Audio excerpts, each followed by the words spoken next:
Hello மக்களே, வணக்கம். Welcome to அல்டி பாஸ். வீடியோவில் என்ன பார்க்க போறோம் அப்படின்னு பார்த்தீங்கன்னா, நேற்று நைட்டு நடந்த முக்கியமான பல சம்பவங்களையும் பார்க்க போறோம். அது கூடவே நாமினேஷன் அப்படின்ற ஒரு இதில் முதல் ப்ரோமோ ஒன்று வந்திருக்கு, அதை பற்றி பார்க்க போறோம். அல்டி பாஸை சப்ஸ்கிரைப் பண்ணாதவர்கள் சப்ஸ்கிரைப் பண்ணிக்கோங்க லைவ் அப்டேட்ஸுக்காக. ஸோ இங்கே பிரஜின் போனதுக்கப்புறம் சாண்ட்ரா அவர்களுக்கு உண்மையிலேயே மனதளவில் பெரிய ஒரு பிரச்சனை ஏற்பட்டிருக்கிறதா தெரியுது. அது உண்மையிலேயே பிரச்சனை ஏற்பட்டிருக்கா இல்லை அவங்க ஒரு ஆக்டிங்கை போடுறாங்களா அப்படின்றது உங்களுக்கு விட்டுறேன். ஆனால் எனக்கு பர்சனலாக என்ன தோணுது அப்படின்னா, பயங்கரமாக ஸ்கோர் பண்ணுறதுக்கு ட்ரை பண்ணுறாங்க. அதுதான் ஸ்கிரிப்ட்ன்றதை தெரிஞ்சுக்கிட்டு அந்த ஸ்கிரிப்டுக்கு ஏற்றாப்புல இவங்க ஓவராக நடிக்கிறாங்க. சாண்ட்ரா கேவலத்தின் உச்சகட்டமாக இருக்கு உங்களோட நடிப்பு. ஏன், நான் முன்னாடியே 2 வாரம் முன்னாடியே சொல்லிட்டேன், உள்ள வரப்போகிற சண்டை நாத்துனா சண்டை தான் வரப்போகுது அப்படின்றது. பிரஜின் தான் அதனுடைய மெயின் கேரக்டரா இருக்க போற. பிரஜின் எவிக்ட் ஆகி போயிட்டாரு. இப்போ பிரஜின் எவிக்ட் ஆகி போனது காரணம் திவ்யா அப்படின்னு நினைச்சுக்கிட்டு சாண்ட்ரா பயங்கரமான ஒரு பெர்ஃபார்மன்ஸ் கொடுக்குறாங்க அப்படின்ற மாதிரி நடிக்கிறாங்க. ஏன்னா அதான் ஸ்கிரிப்ட். இங்க திவ்யா அவர்கள் ஒரு இந்த கான்வர்சேஷன் இப்படி ஒரு சண்டை ஆரம்பம் ஆகுறதுக்கு போட்ட ஒரு பிட்டு, அந்த பிட்டை வச்சு தான் நான் கன்ஃபார்ம் பண்ணேன், ஓகே இதுக்கு 2 சேர்ந்து பிளான் பண்ணுதுடா அப்படின்னு. எனக்கு என்னமோ இது 2 சேர்ந்து பிளான் பண்ற மாதிரி தான் தெரியுது. பிரஜின் போய் லைவ்ல பார்த்தீங்கன்னா அடுத்து என்ன நடந்திருக்கு, திவ்யா போய் உட்காந்து சாண்ட்ராட்ட பல விஷயங்கள் பதிவு பண்றாங்க. இவங்க என்ன பெர்ஸ்பெக்டிவ்ல இது பதிவு பண்றதுக்கு ட்ரை பண்றாங்க அப்படின்றத நம்மளால புரிஞ்சுக்கவே முடியல. ஏன்னா அவங்க சொல்ல வர்றது எண்ட் ஆஃப் த டே, நம்ம ஒரு கேங்கா இருந்தோம், நம்ம 3 பேரும் ஒன்னா இருந்தோம், நம்ம எக்காரத்தை கொண்டு பிரிஞ்சிருக்கவே கூடாது, நம்ம பிரிஞ்சதுனால தான் பிரஜின் வெளியே போயிட்டாரு.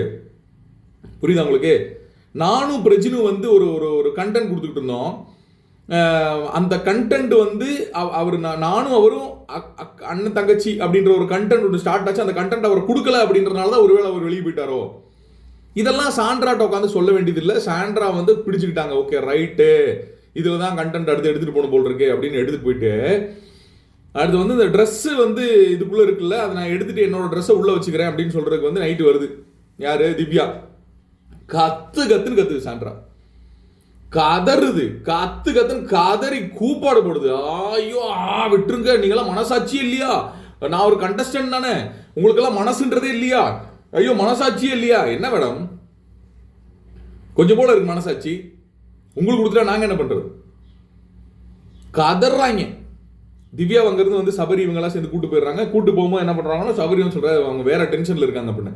என்ன வேற டென்ஷன், என்ன வேற சபரி, என்ன வேற என்னன்னு சபரிட்டு சண்டைக்கு போகுது. அடுத்து கேட்டால் வெளியே இருக்கவங்களாம் ட்விட்டரில் போஸ்ட் போட்டிருக்காங்க, ஷீ நீட்ஸ் தெரப்பி, மென்டலி பாதிக்கப்பட்டிருக்காங்க.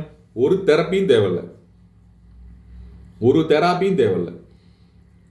ஒன்றும் உலகத்தில் இல்லாத ஒரு விஷயம் நடந்துடல. சரியா? புருஷன் எவிக்ட் ஆகி வெளியே போயிருக்காரு, ஓட்டு கிடைக்காம வெளியே போயிருக்காருன்னு டிவி சொல்லுது.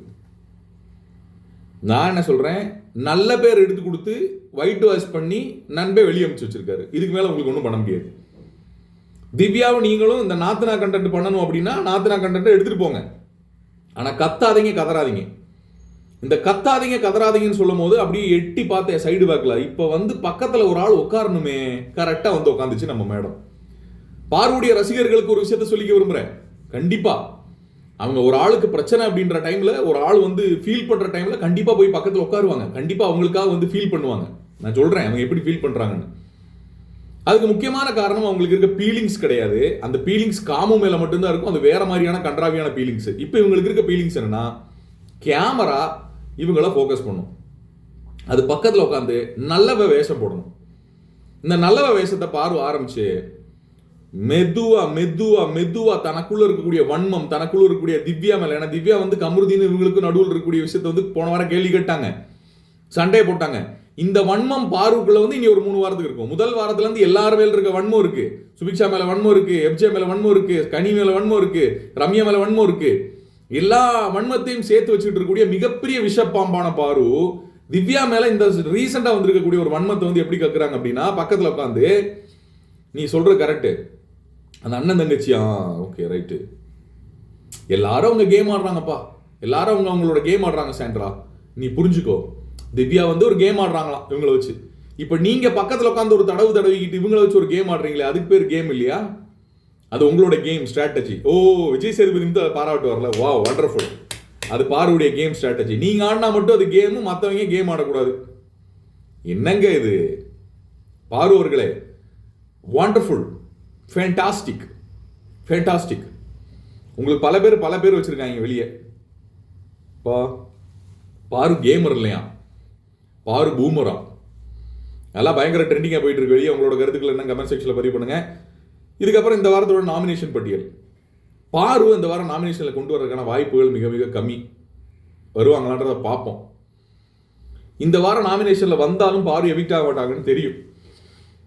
பாருவை நாமினேட் பண்ணுறதுக்கு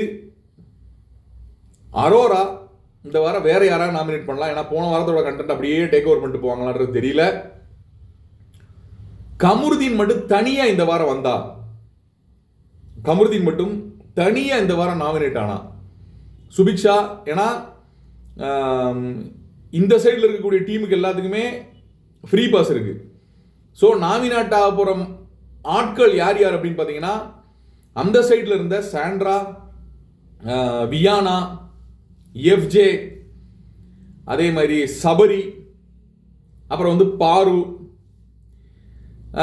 கமருதீன், ஓகே, இன்னும் ஒரு ஆள் இருக்காங்கன்னு நினைக்கிறேன், ரம்யா. ரம்யாவுக்கு இந்த வாரம் நாமினேஷன் ஃப்ரீ பாஸ் இருக்க வாய்ப்பில்லை. ஓகே, ரம்யா, ரம்யா.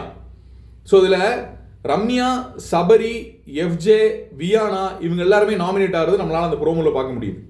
பட் பாரு அதில் இல்லை.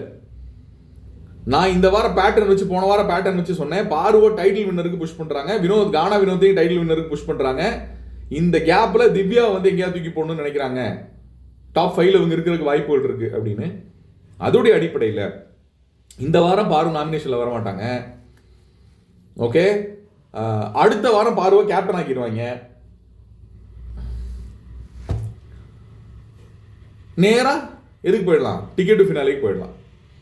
டிக்கெட் டு ஃபினாலே பாருக்கு கிடைக்க வாய்ப்பு இல்லை. ஏன்னா பாரு வந்து வேற மாதிரியான ஒரு கேம் ஸ்ட்ராட்டஜி போட்டு வந்து எல்லாரையும் லெஃப்ட் ரைட் வாங்கி மேலே வர போகிற ஒரு ஆள் அப்படின்றனால டிக்கெட் டு ஃபினாலே எல்லாம் கிடைக்கிறதுக்கு வாய்ப்பு இல்லை. நேராக அவங்க டைரக்ட் ஃபைனலுக்குள்ள வந்து என்ட்ரி கொடுக்குறதுக்கு வாய்ப்பு இருக்கு. ஸோ இந்த வாரம் அப்படி எஃப்ஜே, வியானா, ரம்யா, அதே மாதிரி பார்த்தீங்கன்னா கமருதீன், சபரி, இந்த 5 பேர்ல 2 பேரை வெளியே தூக்கணும் அப்படின்னு இருந்தா ஒரு ஸ்ட்ராங்கான நபரும் ஒரு வீக்கான நபரும் போறதுக்கு வாய்ப்பு இருக்கு. ரம்யாவும் கமருதீனும் போனால் அதிசயப்படாதீங்க.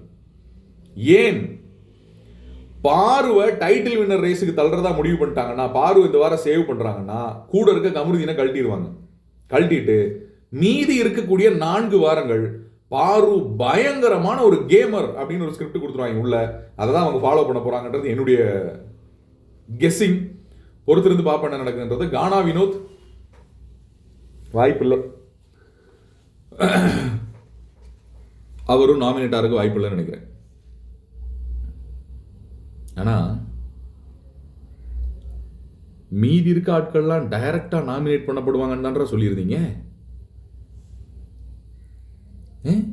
தோக்குற டீம்ல மீதி இருக்கக்கூடிய ஆட்கள் டைரக்டா வந்து அடுத்த வார நாமினேஷன் பட்டியலுக்கு நாமினேட் பண்ணப்படுவாங்கன்னு தானே சொல்லியிருந்தீங்க. அப்படித்தானே சொல்லியிருந்தீங்க. ஓ, பார்வை காப்பாற்றணும்ல.